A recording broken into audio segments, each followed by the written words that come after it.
One of our favorite things to do on the podcast is to share stories of homeschool families who, as Carole says, have drunk the Kool-Aid of this method and are reaping the fruit of it.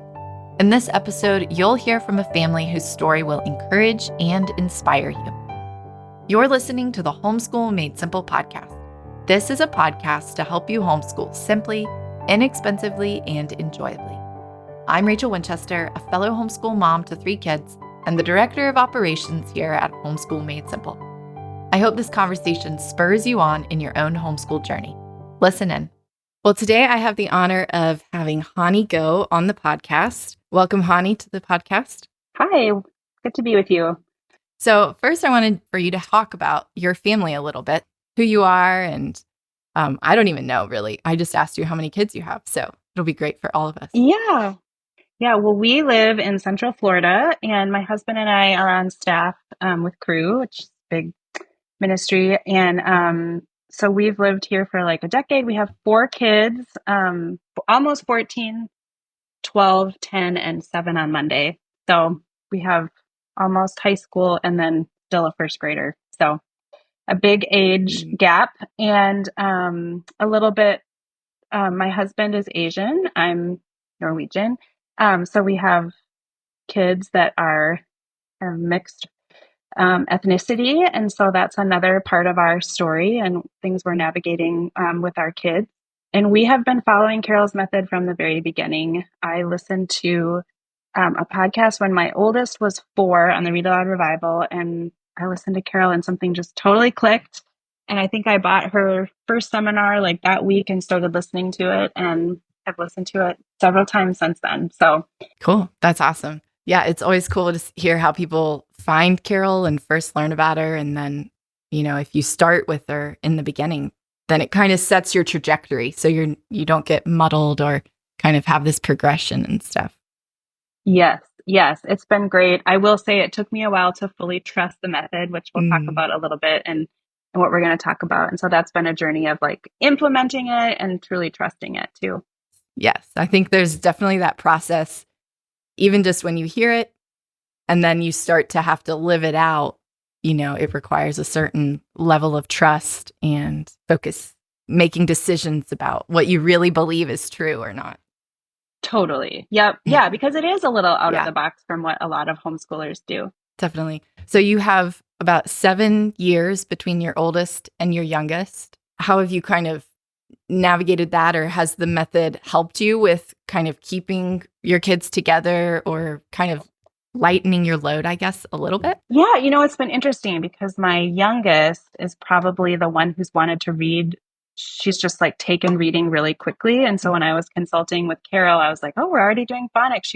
I think she was 5.5. And Carole's like, no, she needs to be like baking. And she's like, even if she wants to, like, you don't. And I was like, oh, I just thought like she's doing it kind of on her own. And so Carole gave some really good perspective on just like, she doesn't want, the attention of my youngest being on academics, but like, you're a member of the family and you need to like, you're not even making muffins yet or whatever. And so I appreciated Carole's perspective because I was just like, oh my gosh, I'm so glad. Because I had 2 that were really hard, were later readers, and it was challenging. And so to have, someone that was getting it really quickly, I was like, great, let's get this done and you can read. But I would say, I keep my older 3 together for history, and my younger one joins us when we were doing Greek gods and stuff. I had her listen to an audiobook or whatever. So she joins us. But I do a separate kind of little morning time with her where I'm reading fairy tale. Like right now we're reading a fairy tale book and the Burgess Bird book and, Children's Garden of Verses. So it's been a little challenging to meet all the needs of everybody. And then, the youngest one, of course, wants to do what the older ones are doing. So how to include her and make our family learning and good for everybody has been a little bit of a learning curve, but we're finding a good groove. So. Yeah, you're in the thick of it. It's a lot to do and balance. I mean, I'm just at the beginning, where my oldest is 8, and so I just keep reminding myself like it's only going to ramp up, for a while until they're really independent learners and things, because nobody is literate in my house yet, and so there's a lot to learn still, and there's a lot that's going to be required of me to be involved with. And so I keep just reminding myself, like, this is going to be a lot more than it is right now, in a good way. But yeah, it also, is, but they do get more independent and they can do, a lot of their individual things alone. But it's, my oldest is doing algebra, which is very challenging. And yeah, so dealing with all the, emotions of I'm not understanding this and, everyone needs help at the same time or whatever. So there are days where things run really smoothly. And then there's days where I'm like, oh my goodness, this is really hard. But absolutely.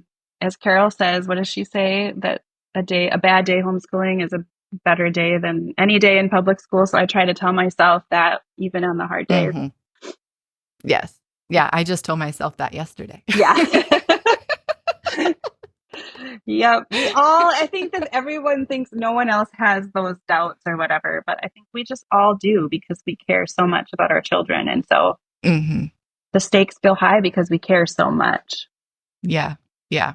And it's a very demanding thing that we have signed ourselves up for. It's not laissez-faire kind of, oh, who cares, And Yes.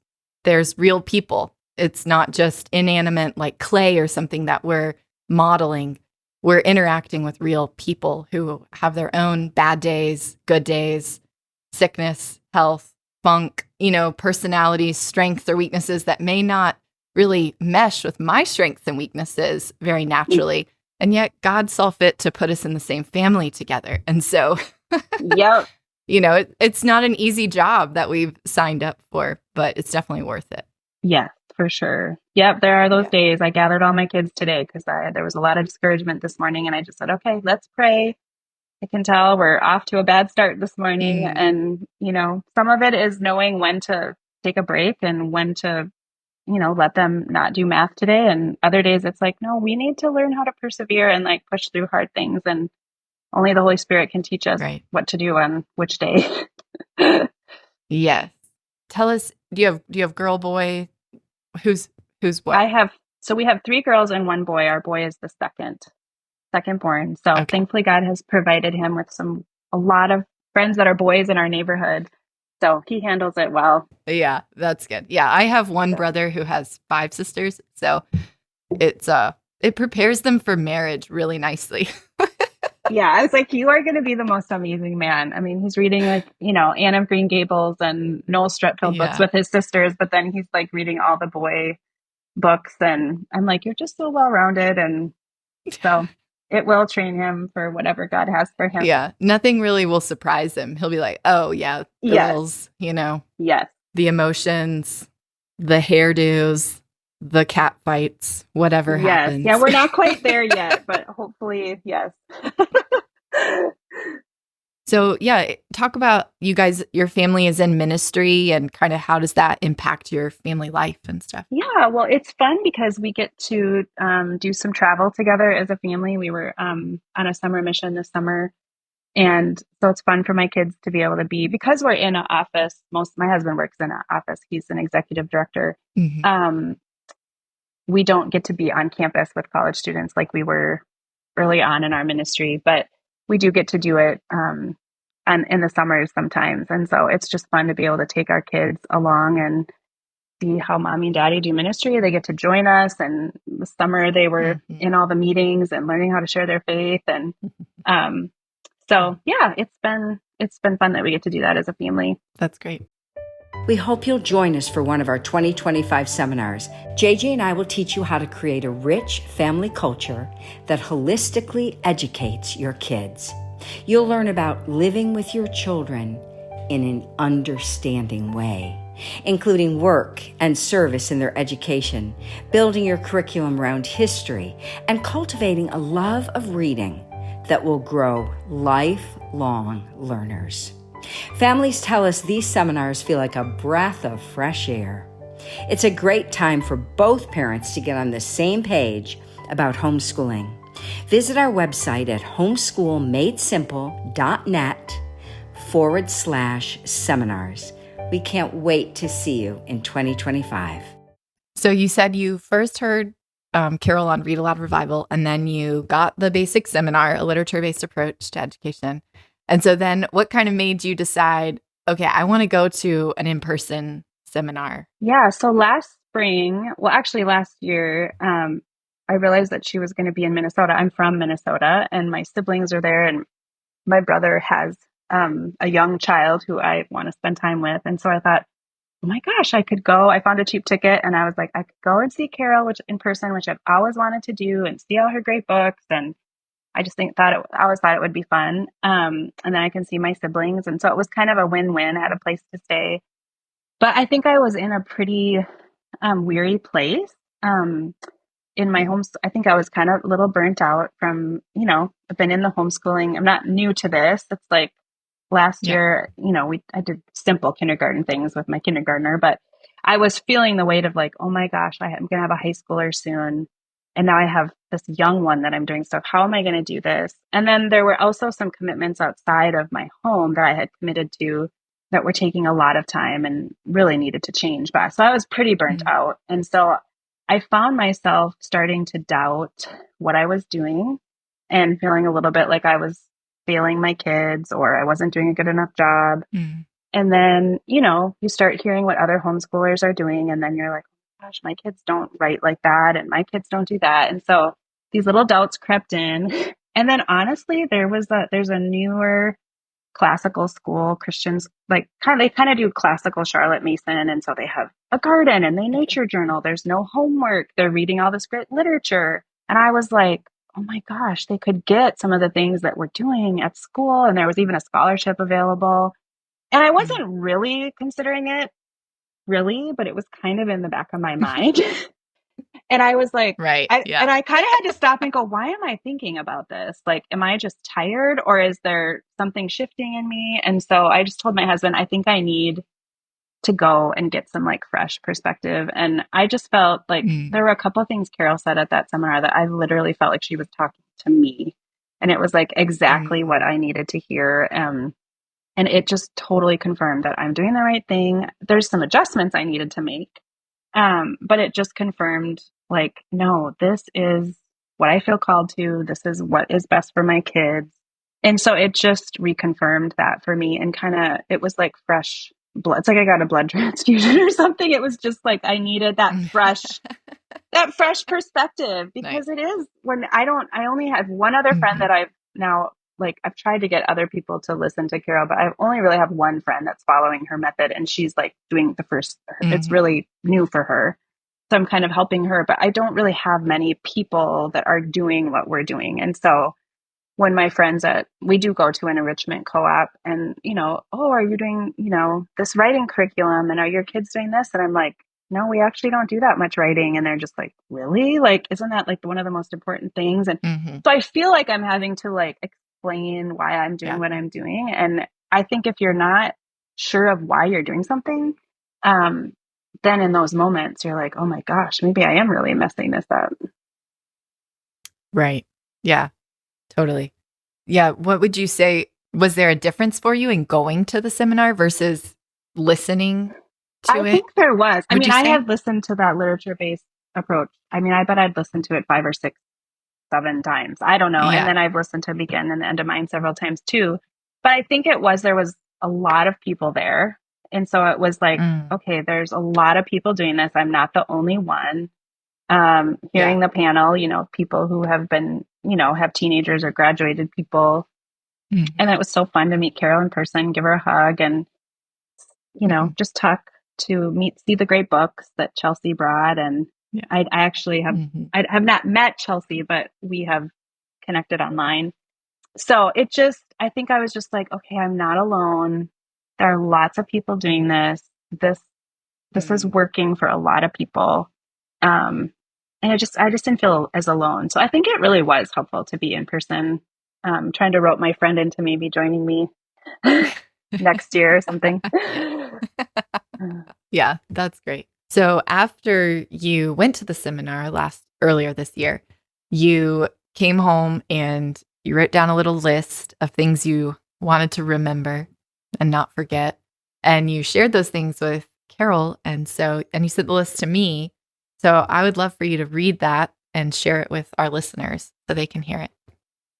Yeah, I remember calling my husband on the lunch break and being like, this is the best. Thank you so much. Like, I needed this so bad. And so I actually on the plane just like got my journal out and just wrote some bullet points. So here's just some of what I wrote. I just said, later is better than early. Remember that even when you are tempted to do what everyone else is doing, don't worry so much about how my kids might be behind or different from public school kids. Focus on reading great books and on my relationships with my kids. Make more time to get outside. We live in Florida. It's still like terribly hot. So I put try going on nature walks Yeah. after lunch, December through April when it's a little cooler. Hmm. I want to prioritize this, but in order to do so, I'll need to give up other things such as more academics or a really clean home. Remember, you're creating kids who can read and think and comprehend what they're learning. Public schools kids aren't necessarily being taught this anymore. They're being taught to pass tests and standards. Don't get distracted or blown off course by what others are doing or a new fancy curriculum. Follow Carol's philosophy. Focus on studying history chronologically and reading great books. My loving, nurturing presence that isn't distracted is the best gift I can give my kids. I need to have a more fully developed philosophy of education so I'm not blown around by every new thing or what everyone else is doing. Read Better Late Than Early for the Family's Sake and the Successful Homeschool Handbook. Don't listen to young influencers who haven't raised their children. Make sure what I'm doing is research-based and given by people with experience. I'm investing in eternity. I'm discipling my kids for the kingdom of God and to help them be strong enough to live a life of following Jesus. I want them to live according to their values and to have a backbone and an ability to swim upstream against the culture. I'll have to do things differently now for that to happen. And then I just put limit screens even more. We don't do a lot of screens, but we've definitely limited them even more since then. So Yeah, I mean, it's just one of those things. It easily creeps. And then totally. you realize, oh, oops, okay, Yep. let's get back, guys. Yeah. Bring it back. Honestly, some of it was how busy I was. It was like, okay, I'd put a show on for my younger one sometimes because I was in a meeting on Zoom or something and I just needed her to be. And so some of it has been like, okay, I need to not do all these other things. And so some of it has been adjusting my priorities so that I can follow on my other values and priorities. Right. Yeah. I really liked how the point about doing nature walks really brought that tension of, okay, but to do a nature walk, to be out of my home means I'm not going to be using that time to clean my house or to do more academic studies or to be on a Zoom meeting or, there's real sacrifices or at least decisions that have to be made. If I'm doing this, then I'm not doing this. Yeah, we can't do it all. And so I feel like I used to be really good at taking nature walks with my kids. We did it every week. On Fridays, we met another friend and we would go somewhere. And then the last couple years, as our life has just gotten busier, I have middle schoolers now. They're in, sports and stuff. It's just been harder to get everything done. And that's an easy thing to let go, especially half the year in Florida when it's like really hot. You're hiking in sand, a lot of the trails. Totally. At least you can go to the beach. Maybe some people have pools or something. I guess you might not be near the beach if did you say you're in Central Florida? Yeah, we're about a 45-minute drive to the beach. So it's not horrible, but it's definitely an afternoon, afternoon commitment. So do you keep this list kind of near you and kind of go through it regularly or? Yeah, I actually have it in my... How has writing this out kind of served you or helped you? Yeah, I have it both in my journal and then I also wrote it on the Notes app on my, it syncs with my phone and my computer. And so just on those days when I'm like, oh my gosh, why am I doing this again? I've pulled it out and just remembered what's true because in the craziness of life and when you're having those days where you're like, oh my goodness, am I totally messing this up?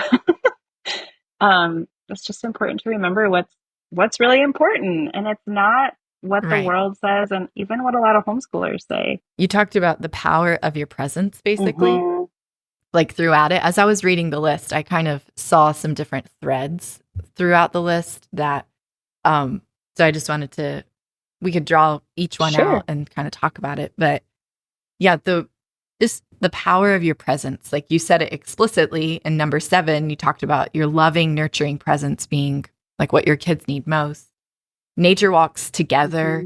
I mean, the point of that is being together, you know, the relationship that it builds. Number 3, about your relationship with your kids, investing in eternity, discipling my kids, and even the limiting screen time. Like, that's really about there being a relationship there and there being that the opportunity for interaction that can happen because we're not on our own screens and stuff. What's kind of the hard part, I guess, or the challenge, or what needed to be reminded so much about the power of the relationship, I guess? Well, I think maybe for me I mean, I can tend to minimize what I do and focus on what I don't do. And I really do try to be that nurturing, loving presence to my kids. And, you know, it was like my youngest was having a really hard day last week, and she was so sweet. She was like, I need help calming down.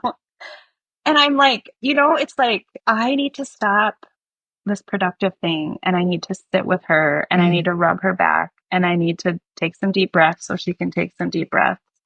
And it's like, none of that stuff is quick, or it doesn't feel like productive. Or, you know, my kid is breaking down because they feel really discouraged because they can't do math, and they're experiencing a lot of embarrassment or shame, and they may be acting out because of that. And so it's like, you know, they're in their bedroom, whatever. And it's like, okay, what's really going on in their hearts? It's not about the math. It's about how they feel about themselves doing math. And it's those moments of discipling our kids, like, what is true about them and their identity in Christ? What's, you know, what lies are they believing about themselves? And so those things don't feel like they count. When you look at your homeschool to-do list, we don't write down, you know, we write down math lesson and study these chapters in history. We don't write like, shepherd my heart, my child through shame. You know, it's like, that's not on my to-do list for the day, but that's on God's to-do list for my day. And so I feel like I mean, I don't do it perfectly at all, but I do feel like that is a strength of mine. And so Carole, just everything she was saying was just confirming, like, yeah, this is what matters. Like, this is shaping my child's identity, their view of God, their view of themselves. And so, yeah, it matters. And I have to be present when I'm trying to plow through our homeschool to-do list, or my day that's too jam-packed because I've overcommitted to too many people or too many things. I don't have time to do that. And then I'm annoyed with my child for breaking down. And then that makes them feel even worse. And so I feel like I've had to make some decisions about the commitments that I've had in this season, because I saw myself doing those things. I was getting frustrated. I was putting on more screens. I was not attending to my kids the way that I want to. And if we're going to do that, we have to have space and time in our life, or we just don't have what it takes to give like that. Yeah, absolutely. I think when my kids were younger, you know, when I was in the very early years of mothering and having kids, I really felt the brakes hitting of like, wow, I have really got to slow down to be able to enter into their life and the way that the pace that they live at and everything. Yeah. And I think sometimes I can just see them like, oh, you're 6 and 8.